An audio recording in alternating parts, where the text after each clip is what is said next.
Este trabajo se elabora para el módulo 405, que es propedéutica en el campo de los procesos de la salud. Para la profesora García Vázquez Elizabeth, que es la coordinadora del módulo, mi nombre es Kevin Chávez Muñoz.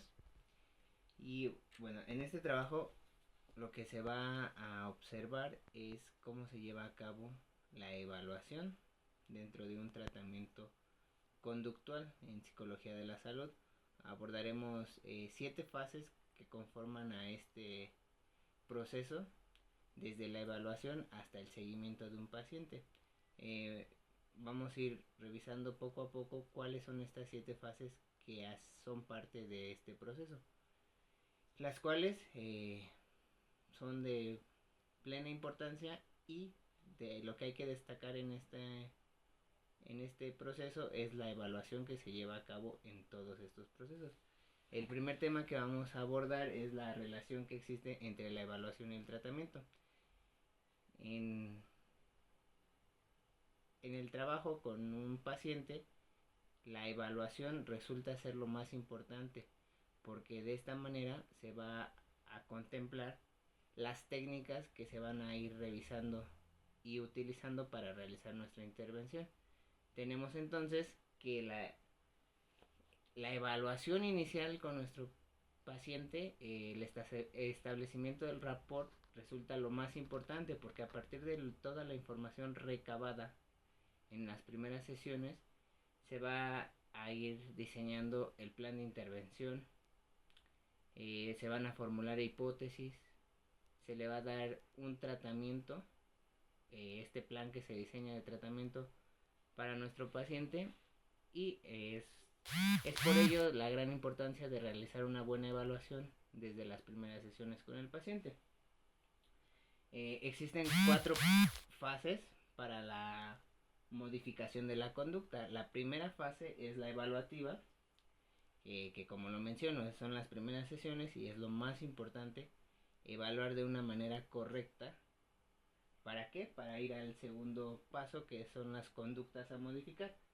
A través de la evaluación que hemos realizado vamos a decidir cuáles son estas conductas claves que se tienen que modificar en el paciente para que alcance los objetivos del tratamiento que vamos a diseñar. Después vamos a buscar las técnicas idóneas para la intervención que vamos a realizar, y esto quedará de acuerdo a los resultados de nuestra evaluación. ¿Qué técnicas serán las más loables para el problema que presenta el sujeto?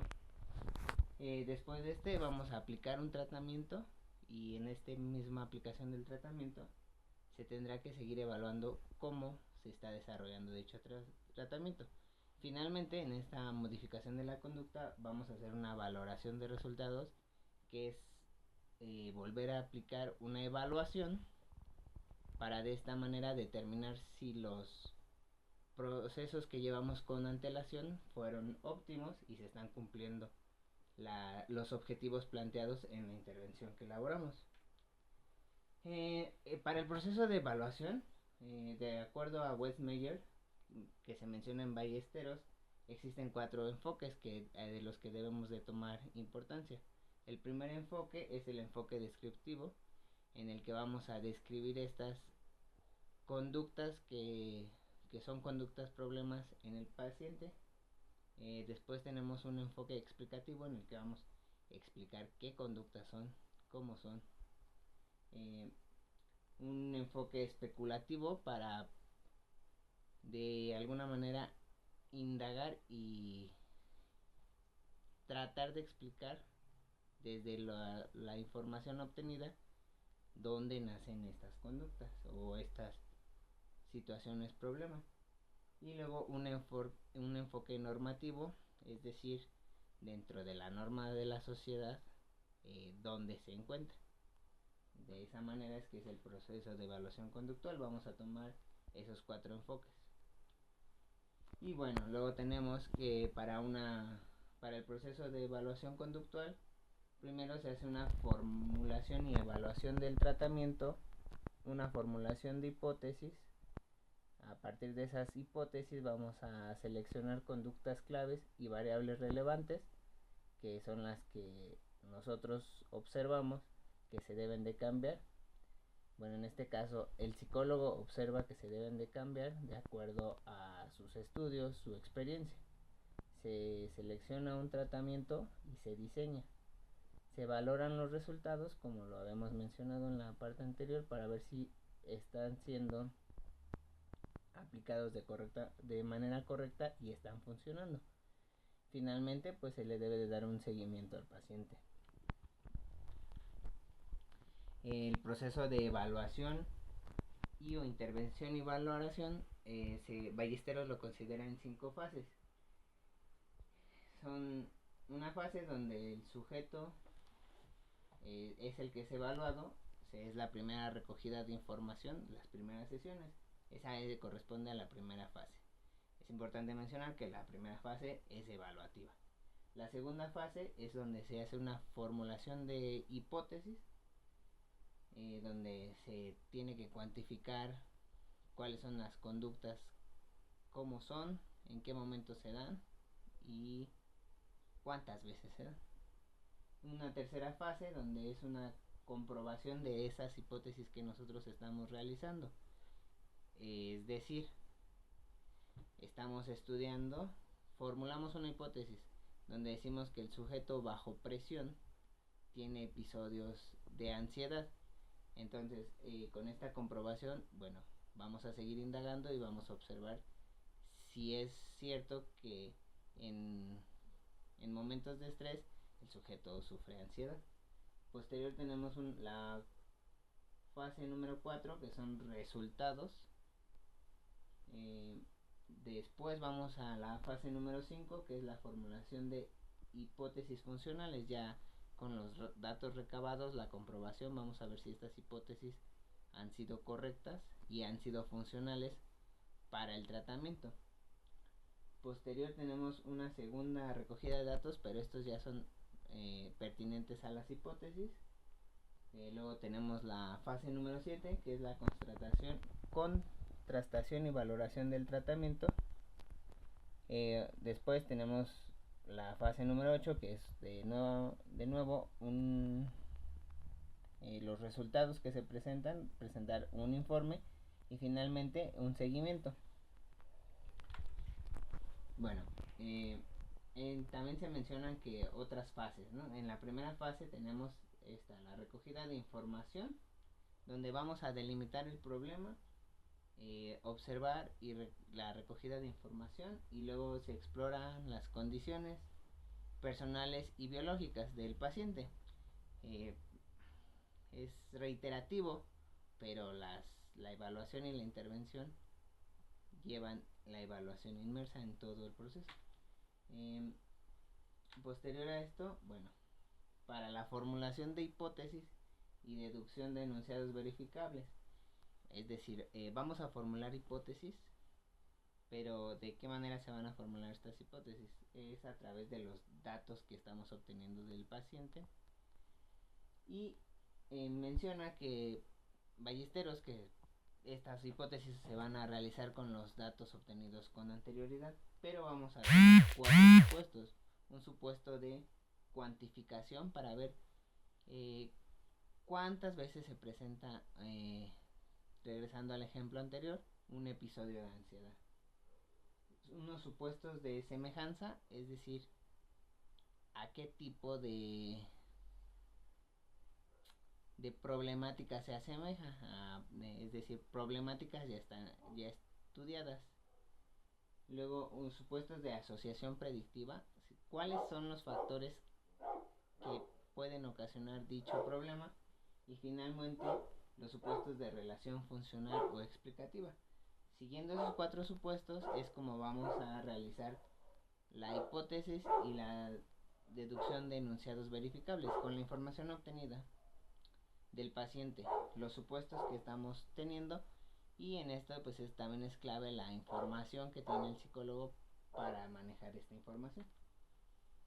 Posterior a ello vamos a hacer una contrastación de hipótesis para corroborar si las hipótesis que hicimos posterior a los datos presentados son correctas y son funcionales para el diseño del tratamiento del paciente.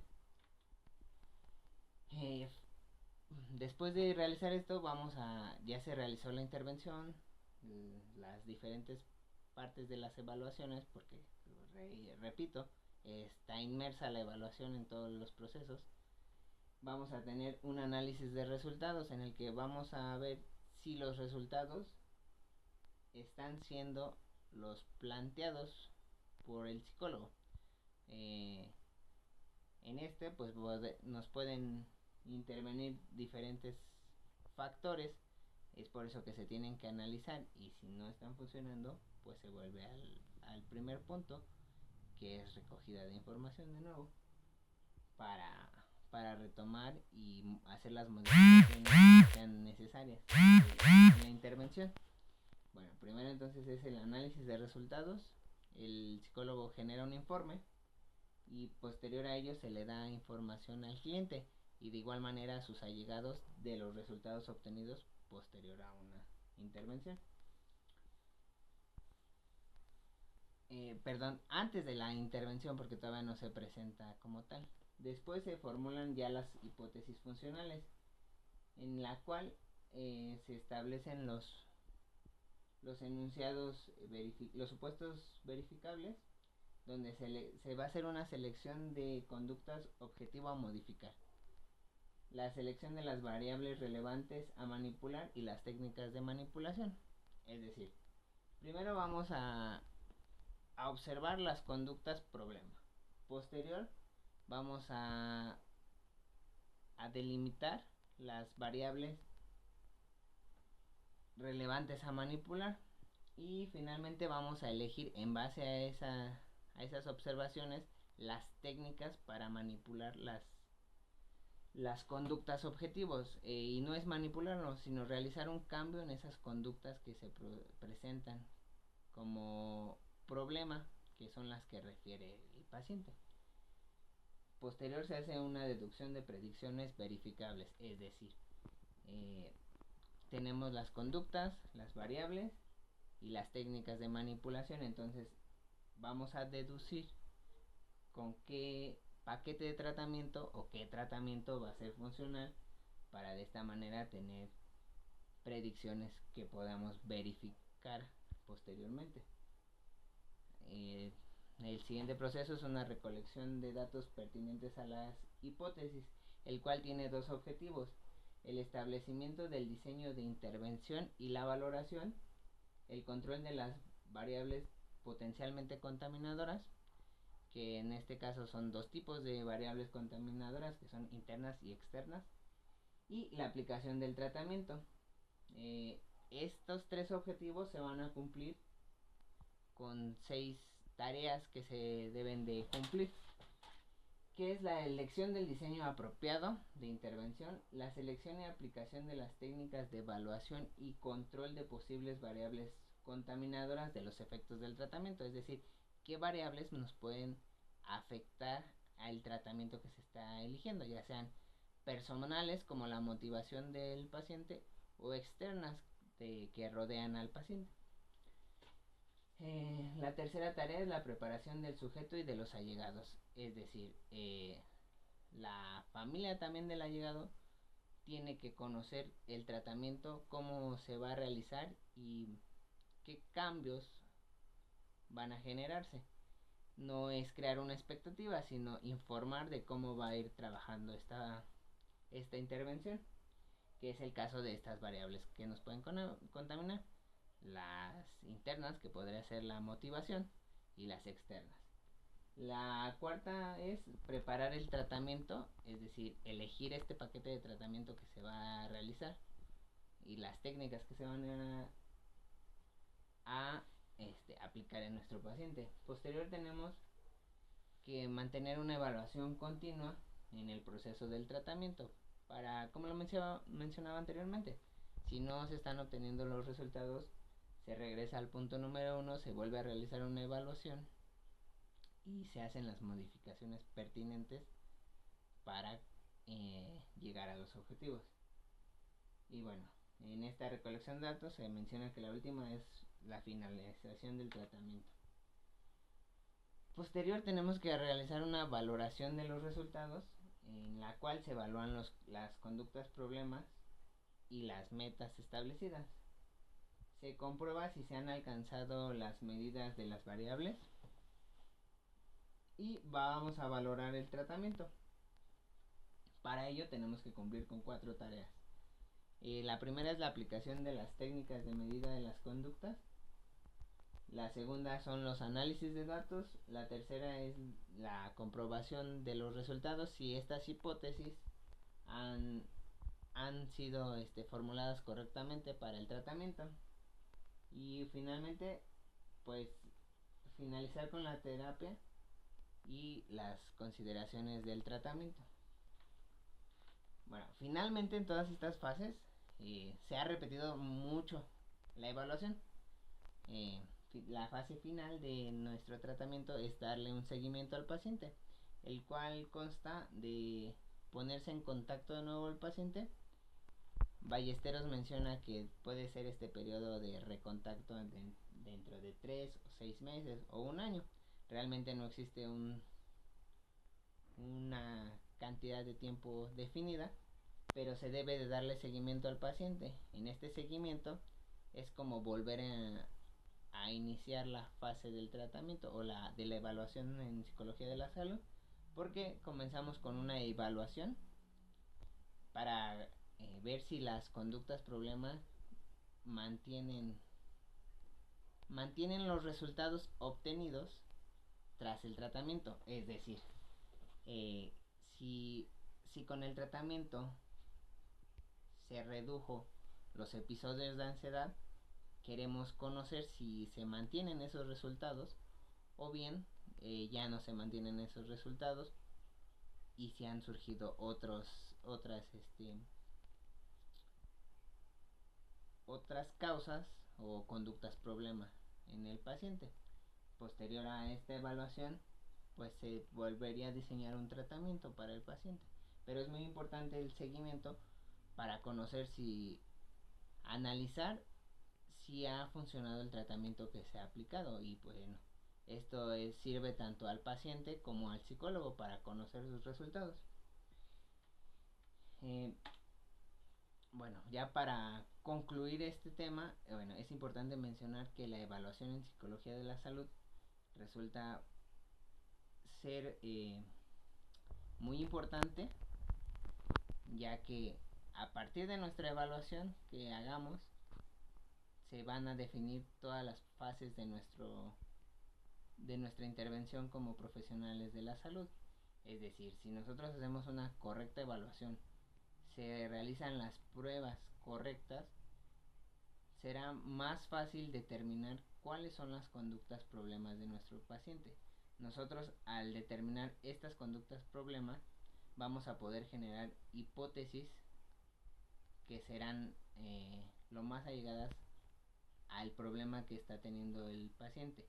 De esta manera, al conocer los problemas, conociendo las conductas clave, generando nuestras hipótesis correctas, vamos a determinar una intervención que será la más adecuada de acuerdo a los antecedentes que estamos tomando. Al tener una intervención lo más adecuada a nuestro paciente, lo esperado es que los resultados sean positivos para nuestro paciente, lo que quiere decir que vamos a poder erradicar estas conductas clave, o bien modificarlas, no erradicarlas sino modificarlas, y de esta manera el paciente va a obtener los resultados esperados de que nosotros estamos esperando, que es modificar esta conducta, y con estas modificaciones de conducta el paciente pues de alguna manera va a poder solucionar los problemas por los que se presenta a terapia o a una intervención psicológica. Para este trabajo la referencia que se usó fue la de Fernández Ballesteros, 1994, evaluación conductual, hoy el capítulo 4, el proceso en evaluación conductual.